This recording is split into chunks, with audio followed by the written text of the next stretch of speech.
កំឡុងម្ចាស់ក៏ដូចជាបងប្អូនជាកម្មវិធីហើយសពប្រតិសិនព្រះមេរុជាប្រសពរបស់អោហ៊ីងពេកជាគ្រូចៅតកាវត្តកលែនគុណទេពកលែនខាងជើងការចូលរួមអំពីនិមន្តពុទ្ធសាសនាព្រះនាមម្ចាស់ព្រះអង្គការគោរពហើយប្រសពបងអោដោយប្រសិនព្រះមេរុដែលនឹងបូជានៅវេលាថ្ងៃនេះនៅម៉ោង7ពេលល្ងាចកាន់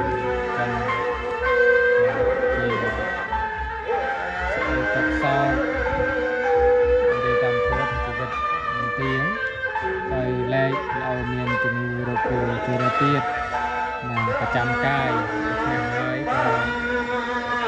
កាន់អបនក៏ចាប់ចូលឆ្នាំហើយបានសុខចិត្តសូមសារណានៅ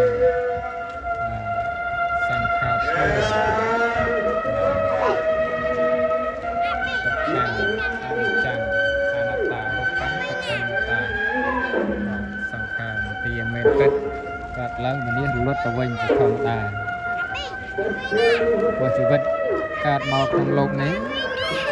ធម្មជាតិបាទកើតតាមការធម្មជាតិប្រែប្រួលភ្លើងទៀនតែឆេះក៏រលត់ទៅវិញมันអាចឆេះបានរហូតទេគឺហើយឆេះហើយតែរលត់ទៅវិញជីវិតនោះក៏ដូចដែរ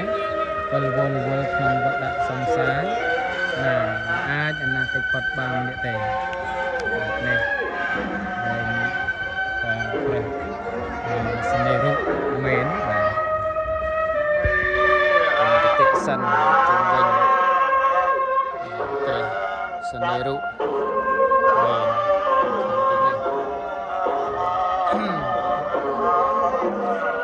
អនការចូលរួមដង្ហែប្រសពរបស់អូគឺជាការចូលរួមពិចារណាថាមនុស្សសត្វយើងទូទៅ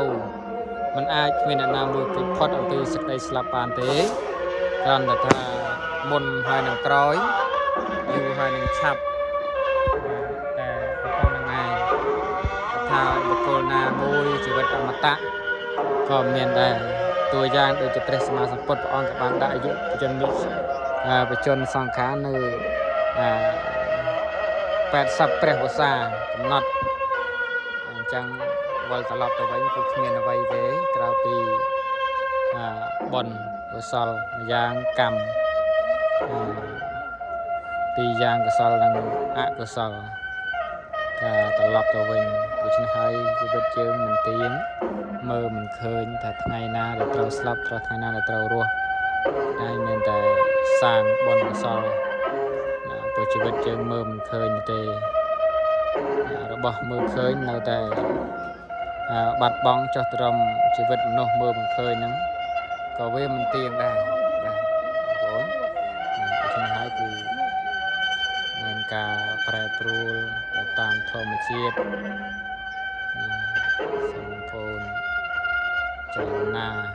អស់គ្នាបាទ